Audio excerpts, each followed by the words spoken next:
abraço, eu sou o Dieguinho. Bom, galera, tá entrando no ar a nossa primeira edição desta sexta-feira. Sextou, miserável, como sempre, com muitas informações. Like aí no começo do vídeo que ajuda a gente bastante. Tá chegando pela primeira vez aqui, se inscreva, ative o sininho das notificações e sigam o nosso perfil oficial no Instagram. Bom, vamos trazer para vocês algumas atualizações. Tivemos 2 jogos ontem, tá? O Criciúma venceu por 2-0 a equipe do Atlético Goianiense e o Fluminense venceu o Cruzeiro no reencontro aí de Fluminense e Fernando Diniz por 1-0. O Vasco, por hora, mantém-se na 9ª colocação. Lembrando que a rodada está espalhada e não terá jogo no domingo, já que é dia de eleição, tá? Então nós temos o encerramento da rodada amanhã no sábado e temos jogos entre hoje e amanhã, beleza? O último jogo da rodada, inclusive, é o jogo do Vasco, né? Vasco e Juventude. Detalhe importantíssimo, eu venho sempre atualizando vocês a respeito dos jogos atrasados. Nós temos 5 jogos ainda por fazer e a CBF oficializou data para 4. Inclusive mudou a data do jogo do Vasco. Vou trazer para vocês agora aqui a atualização, beleza? Atlético Goianiense e Grêmio, válido lá pela 6ª rodada, está marcado para o dia 9, quarta-feira da semana que vem, período de data FIFA. O Atlético Mineiro vai jogar com o Grêmio. Lembrando que Atlético Mineiro e Atlético Paranaense são as únicas equipes que têm 2 jogos ainda atrasados. O restante é tudo um jogo só, beleza? Fluminense e Atlético Paranaense vai acontecer no dia 22/10, uma terça-feira. Internacional e Flamengo, 30 de outubro, numa quarta. Vasco da Gama e Cuiabá passou do dia 23 para o dia 24. Esse jogo vai ser disputado numa quinta-feira, beleza? E a CBF aproveitou e confirmou, trouxe essa informação para vocês aí ontem no vídeo anterior, de que Vasco da Gama e São Paulo, ou São Paulo e Vasco, vai ser disputado no Brinco de Ouro, estádio da equipe do Guarani, beleza? Só tem um jogo que ainda não tem data marcada, é Atlético Paranaense e Atlético Mineiro. Para resumir o enredo para vocês aqui, no final do mês de outubro agora serão disputados aí 4 dos 5 jogos atrasados. Só vai faltar um jogo, aí a gente vai matar essa tabela fake, né? Porque não é uma classificação, a gente coloca com asterisco, tá? Só relembrando vocês as equipes, Atlético Mineiro e Atlético Paranaense, ambas têm 2 jogos atrasados. Inter tem um jogo, Grêmio tem um jogo, Fluminense tem um jogo, Flamengo tem um jogo, Vasco tem um jogo e o Cuiabá tem outro confronto. Beleza? Então, atualização feita aí. Sobre a partida entre Vasco e Juventude no sábado, o Nenê pediu dispensa da partida, negociou ali com a diretoria do Juventude, alegou que precisa resolver problemas particulares. Então, o Nenê não viaja para o Rio e não vai enfrentar o Vasco da Gama. Beleza? Tá passando para vocês aí na tela algumas imagens aí do treinamento do Vasco da quinta-feira. O Vasco disponibilizou essas imagens aí nas suas redes sociais e vocês podem ver os jogadores aí já treinando normalmente. O Vasco voltou ainda no final da noite, de quarta para quinta-feira, né, veio de voo fretado e os jogadores na parte da tarde já treinaram. Aquele praxe, né? Jogadores que atuam aí mais de um tempo, fazem o famoso regenerativo. A galera que entra no jogo e os que não entram em campo fazem um trabalho no campo, tá bom? Inclusive vocês viram aí o Jair treinando com o grupo. O Jair está muito próximo do retorno dele aos gramados, beleza? Detalhe importante, o Vasco passou agora aí o mês de setembro não muito legal, né? Não conseguiu vencer nenhum jogo. O Vasco vem numa sequência agora de 5 jogos sem vitória, sendo 2 empates e 3 derrotas. E é importante pontuar que o Vasco está há 35 dias sem jogar em São Januário. O último jogo do Vasco em São Januário foi a vitória de virada sobre o Atlético Paranaense pela Copa do Brasil por 2-1. O Vasco até teve mando no jogo do Palmeiras, mas a partida foi disputada em Brasília, tá? Então sábado vai marcar o reencontro da torcida do Vasco com São Januário, beleza? Eu vou trazer para vocês aqui o retrospecto do Vasco nesses 35 dias. O Vasco venceu o Atlético Paranaense por 2-1, depois veio aí o empate com o Flamengo em 1-1, a derrota para o Palmeiras por 1-0, o empate com o Cruzeiro em 1-1 e a derrota para o Atlético Mineiro por 2-1. Só corrigindo, o primeiro jogo que eu falei vitória do Vasco 2-1 foi derrota do Vasco por 2-1, que é o jogo da classificação na Arena da Baixada pela Copa do Brasil. Beleza? Vamos virar a chave agora, falar de Felipe Coutinho e outros temas. Antes, lembrar vocês aí que a PagBet é parceiraça nossa aqui do nosso canal, é a mais democrática que tem no mercado. Com apenas R$1 você está apto a apostar na PagBet. Além disso, você tem atendimento 24 horas por dia, cadastro simples e desburocratizado. E não à toa o nosso bordão na PagBet é acertou, tá pago, por causa da agilidade das nossas transferências, tá?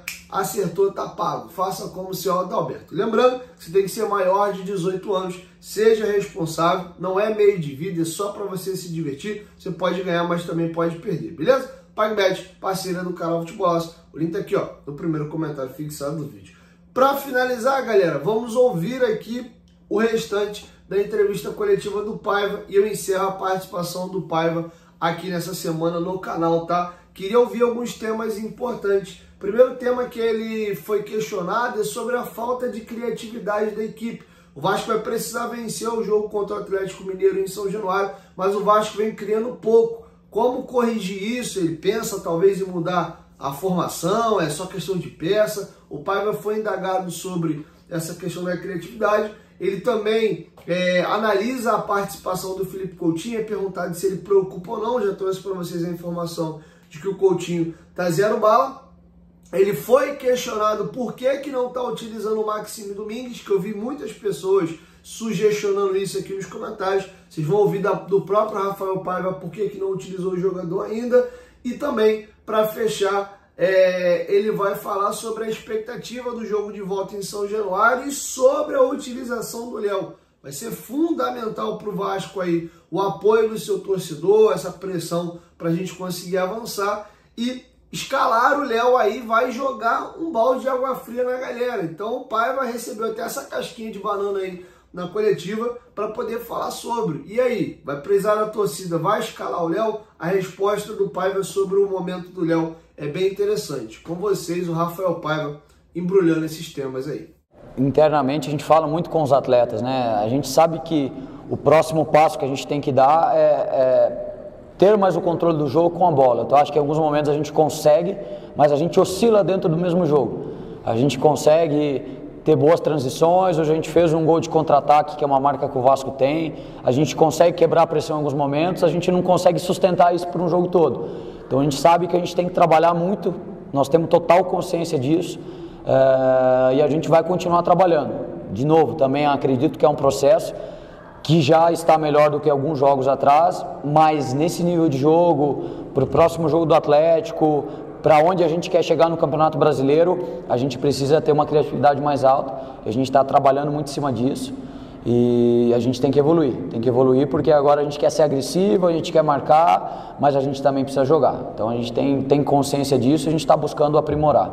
Coutinho, sempre tenho falado aqui que a gente tem que ter paciência porque ele está se recondicionando, né? É um jogador que a gente precisa ter ele em campo sempre. A gente tem o terceiro jogo agora contra o Juventude num período de menos de uma semana, né? Então a gente precisa ter muita cautela para o próximo jogo. Acredito que ali foi mais uma cãibra mesmo, né? Foi mais pelo esforço. Ele correu muito. A gente gostaria de ter um controle maior ali da bola para ele ter que correr menos, mas a gente tem que se esforçar muito para a gente conseguir, principalmente fora de casa, manter uma estrutura alta ali. E ele sentiu, como todos os outros jogadores também sentiram, né? Fisicamente, em algum momento, mas não acho que é nada que preocupe, né? Mas Coutinho é um jogador que dá um outro nível para a nossa equipe, a capacidade que ele tem de reter a bola, de dominar sob pressão, da bola não morrer no pé dele. Então é um jogador sensacional, tem evoluído muito, acho que contemplado com o gol, né? Mais um gol, já tinha feito o gol contra o Flamengo também. Então Coutinho voltando a fazer gol, voltando a ser decisivo. E de novo, agora a gente tem que ver como ele vai reagir a esse jogo, para a gente ver se ele tem condição de jogar o jogo contra o Juventude ou não, ter paciência para a gente sempre ter o Coutinho no melhor nível dele. Eu acho que é isso que a gente tem que trabalhar. O Maxim tem treinado bem, é um jogador que está se adaptando, né, à velocidade do jogo. Aqui é um jogo mais intenso, é um jogo que dá um pouco menos de espaço, né? E eu acho que ele está se adaptando bem. Eu acho que é mais um jogador que poderia ter entrado nesse jogo, né? A gente optou pelo Menezes, que tinha jogado o jogo contra o Cruzeiro, então a gente quis ganhar esse ritmo de jogo que o Menezes teve contra o Cruzeiro, mas é um jogador que está a ponto de entrar e dar conta do recado. É um jogador técnico, é um jogador que dá fluidez de jogo para a gente e ele já está apto. Acho que a qualquer momento a gente inicia um jogo com ele ou coloca ele no decorrer do jogo, mas ele está nos planos e tenho certeza que ele vai nos ajudar bastante. Tem um peso grande, sim. A gente teve os nossos zagueiros contestados, né, por muito tempo. Acho que a gente está conseguindo dar uma resposta. Eu sinto que hoje o Vasco é uma equipe equilibrada, é uma equipe que consegue se portar bem defensivamente. A gente conseguiu melhorar o futebol dos nossos zagueiros. E a gente tem que ir para o jogo com o que a gente sentir que é a melhor opção, né? Acho que o João é um zagueiro fantástico também, fez um grande jogo contra o Cruzeiro, tem a sua característica de jogo, é um zagueiro veloz. O Maicon é um zagueiro muito experiente, corta muito caminho, é um jogador que dentro da área é muito forte. O Léo é um zagueiro rápido, canhoto, acho que cada um tem a sua característica. Mas é importante, quando chegar o jogo do Atlético, a gente perceber quem vai estar mais pronto. Acho que todos os detalhes, assim como você diz, faz muito sentido e não dá para me encaravar aqui agora para você quem que a gente vai colocar, né? Porque a gente tem 2 jogos antes pela frente e a gente vai trabalhar da melhor maneira possível para a gente colocar os 2 que vão estar mais aptos e vão conseguir fazer um grande jogo contra o Atlético, assim contra o Juventude, assim contra o São Paulo. Mas a gente tem que ter paciência ali para a gente perceber o que vai acontecer e a gente vai dar uma resposta para a torcida dentro de campo. Para mim isso é o mais importante. Para nós vai ser uma guerra, tem que ser encarado como uma guerra. A gente tem que ir para o jogo do tudo ou nada. A gente não pode em nenhum momento pensar que a gente não vai conseguir. A gente não pode ficar colocando o peso do Atlético, da capacidade que eles têm, que a gente conhece. A gente tem que ir fazer o nosso dever de casa. A gente tem que ir agredir o Atlético o tempo todo, tirar a bola do Atlético. A gente tem que jogar buscando o gol o tempo todo e a gente tem que jogar no nosso limite. A gente tem que jogar no nosso limite porque está valendo uma final e a gente quer chegar muito nessa final. Então a gente precisa jogar o jogo, encarar o jogo como uma guerra, como uma batalha, e a gente vai ter que sangrar muito para a gente conseguir reverter esse placar.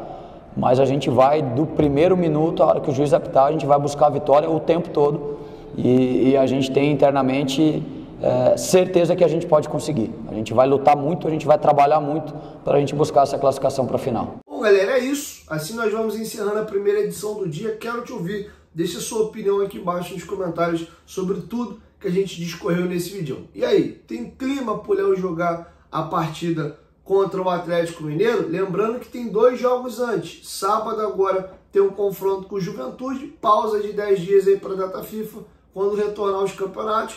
Ainda a gente vai ver que bicho que vai dar, né? Pode ser que o STJD faça valer o regulamento e volte às datas originais, mas se no final das contas ficar por isso mesmo e valer a alteração da CBF, depois do jogo do Juventude tendo de São Paulo, aí sim, no sábado, vai ter Vasco e Galo. Beleza? Agora é aguardar cena dos próximos capítulos. Espero que vocês tenham gostado do vídeo. Assim eu vou encerrando a primeira edição e logo mais eu volto com mais informações. Beleza? 1, 2, 3, futebolaço. Tamo junto, família. Em qualquer momento, de volta a Vasco Bruto. Valeu, fui!